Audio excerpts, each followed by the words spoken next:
buat Anda adalah persiapan kita menentukan masa depan kita, saudara. Amin.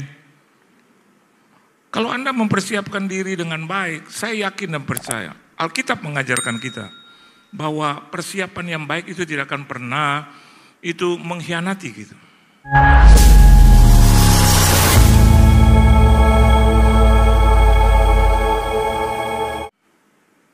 Siapkan dirimu dengan baik menghadapi globalisasi, menghadapi bahkan kedatangan Yesus kali yang kedua.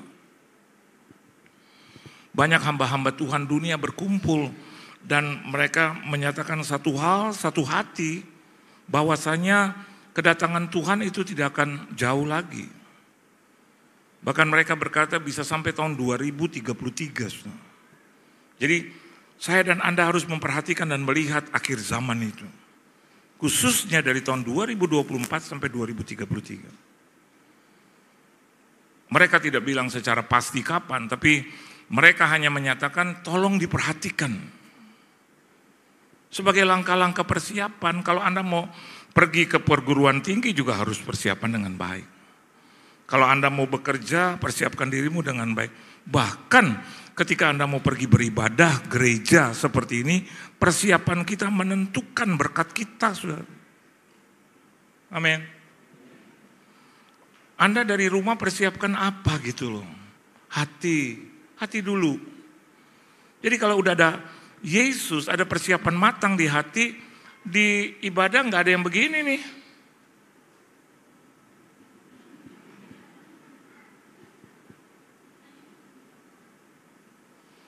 Nggak ada yang bilang sama suami atau istrinya, kenapa itu pendeta jadi dua ya? Karena lihatnya begitu. Kalau takut Pak Bu tidur, di rumah tidur dulu dong. Amin. Begitu mau datang beribadah, ku mau selalu bersyukur, sebab cintamu padaku takkan pernah berubah. Udah tahu bahwa parkiran sempit. Ibadah jam 11. Datang dong 9:30. Betul apa betul? Nanti ketika mereka keluar, Anda pasti bisa masuk yang pertama. Persembahan kasih diserika Pak, Bu. Amin. Jangan waktu kasih persembahan dikucek-kucek. Hanya ini Tuhan persembahanku. What kind of offering that you give to Him? Dari sini. Hari-hari ini orang bicara tentang perpuluhan di media sosial. Ada apa? Ada masalah buat kita dengan perpuluhan? Kenapa? Istri saya sakit jadi dia nggak ikut. Tapi saya tanya anak saya yang perempuan, adik saya di sebelah kiri, ponakan istri saya. Kalau soal ini jangan hitung-hitung lah sama Tuhan. Amin, saudara.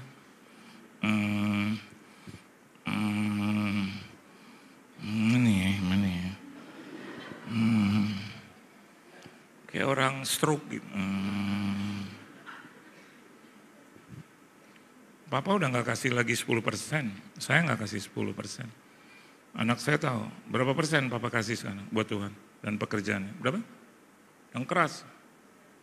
90%, gak ada masalah buat saya. Ada yang bengong terus dengan mulut terbuka. Kenapa? Buat Tuhan. Segala berkat dari Dia kok. Bapak diberkati? Absolutely. Kenapa Bapak kasih? Saya udah selesai dengan hidup saya. Saya udah gak minta yang hal-hal yang aneh-aneh. Cukup udah kesehatan, terus berkat yang gak selamanya uang. Selalu ada saja itu kesehatan. Saya kasih tahu sama Bapak Ibu, saya belum pernah masuk rumah sakit.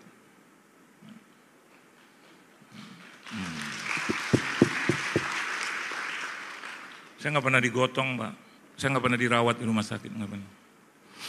Kalau saya sakit biasalah, sakit-sakit demam, batuk, gitu. Istri saya dari dahulu sekarang sampai selama-lamanya cuma modalnya satu, Dekolgin.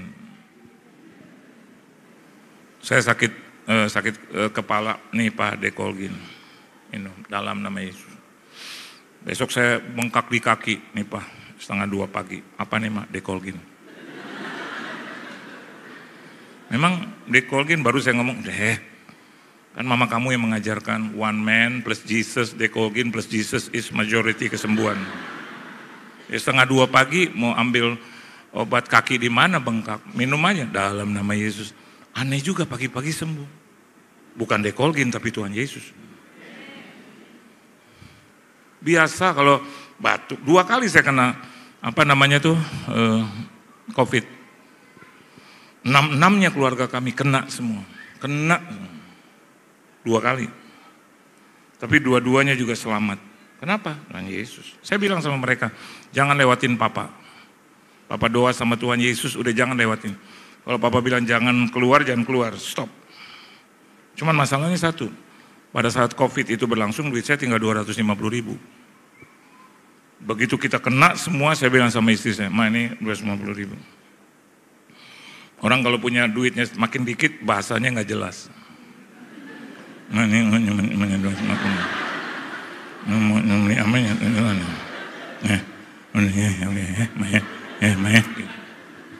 hebatnya istri saya ngerti, tapi mukanya hebatnya juga tangannya narik. Kita diam aja, cuman doa kita kenceng. Tiap malam biar batuk. Ku berikan hatiku dan jiwaku, semuanya bagimu, di dalam hidupku di setiap waktu. Batuk lagi. Kamu apa kenanya? Nggak bisa nelen. Buat sesuatu yang besar dia nggak bisa, makanan dia bisa telan. Kalau kamu apa kenanya? Nggak bisa cium. Adik saya yang paling parah, udah turun sampai 60. Goyang dari ruang makan langsung goyang jatuh di tempat tidur. Tiap goyang jatuh di tempat tidur. Tiap kali jatuh saya, darah Yesus. Darah Yesus Tuhan, saya cuma punya adik laki satu, yang satu udah meninggal, masa harus meninggal juga dia Tuhan, dalam nama Yesus. Darah Yesus bangkit lagi, kalau dia udah tidur saya liatin. Saya, hei. Dia cuma, dia bilang bangun darah Yesus. Dia bilang ada apa? Enggak ada apa-apa, bangun. Istri saya kalau naik tangga, baru satu begitu mau naik ke atas, dia udah ngos-ngosan. Terus kalau saya baca saya punya handphone, ada aja tiap 5 menit, 10 menit, meninggal dunia. Bahkan dikuburkan entah di mana, saya nggak tahu. Saya cuma bilang, oh Tuhan. Tapi persiapan kita matang terus sebelum menghadapi yang lebih parah gitu, dalam nama Yesus. Ini 250.000.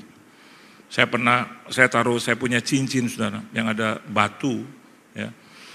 6 bulan yang lalu sebelum COVID itu saya taruh di sahabat saya, seorang penjual pembeli emas. Saya taruh di situ, nggak laku-laku. Tiap hari saya telepon, kok gimana kok cincin saya? Aduh Pak Pendeta nggak ada yang mau. Kok gimana? Nggak ada yang mau. Kok gimana? Nggak ada yang mau. Lama-lama saya nggak mau telepon dia. Udah capek.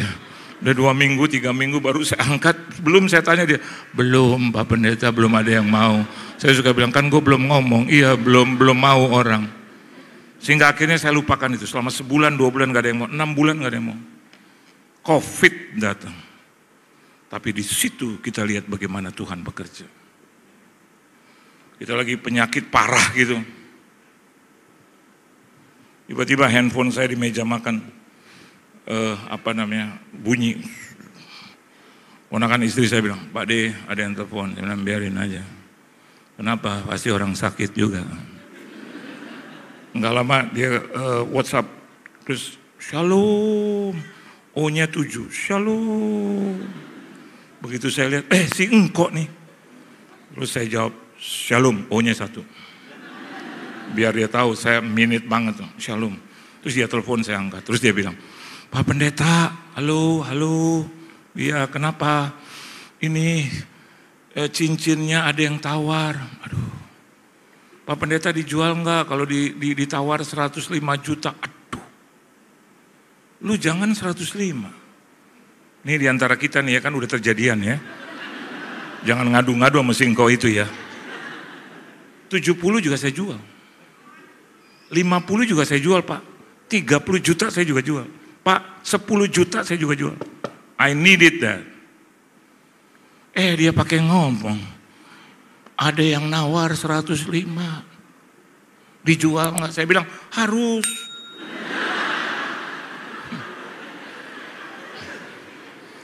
Terus dia bilang, Pak Pendeta, cuman dia nyetor setengah dulu. Aduh ya, lu setor 5 juta aja gue makan. Lu bilang 50, saya bilang kirim. Dia bilang udah dikirim Pak Pendeta, kemana aja, karena saya sakit saya nggak perhatikan.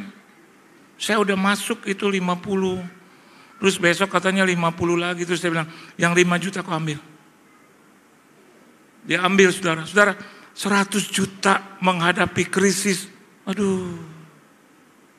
Dan hebatnya lagi Tuhan tuh dahsyat luar biasa. Tiap hari itu makanan di rumah dikirim terus. Kalau Anda tanya kepada saya dari mana, enggak tahu. Ada aja orang, Shalom ibu istrinya Pak Pendeta Yohan. Iya Bu, kami sebetulnya mau bikin kulineran, cuman karena COVID kami bikin di rumah, mau buka restoran. Terus saya mau, nggak tahu tuh, Roh Tuhan bilang supaya Bapak dan Ibu sebagai tester yang cobain makanan. Saya langsung bilang sama istri saya, jangan ditolak itu mah. Dia bilang, bagaimana kalau saya kirim itu makanan? Boleh. Saya bikin tester berdua kan Pak, berdua. Tahu nggak dia kirim berapa? 1 meja untuk 25 orang. Itu 2-3 orang cuman taruh itu saudara di depan rumah saya. Terus dia cuman, karena COVID lagi tinggi-tinggi. Tinggal saya dan istri saya ambil. Aduh, 1 meja makan besar. Kita pesta pora makan di situ. Batuk-batuk, makannya tetap kenceng.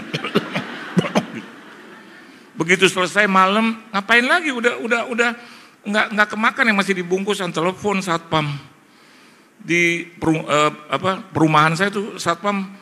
Ada 8, ada 12. Istri saya tanya, berapa yang tugas-tugas? Paling juga berdua, bertiga, langsung bilang 8. Udah istri saya kasih buat 8-8-nya. Tiap hari begitu aja. Ada yang pulang dari Cina terus bilang, Ibu Pendeta, saya bawa obat dari Cina untuk COVID. Bagi siapa saja yang kena COVID, Ibu tolong bagiin. Dia nggak tahu bahwa kita kena COVID. Makan ini sembuh Bu, ya. Tolong bilang sama teman-teman Ibu. Istri saya bilang nggak usah perlu bilang teman-teman, ini keluarga kita COVID semua.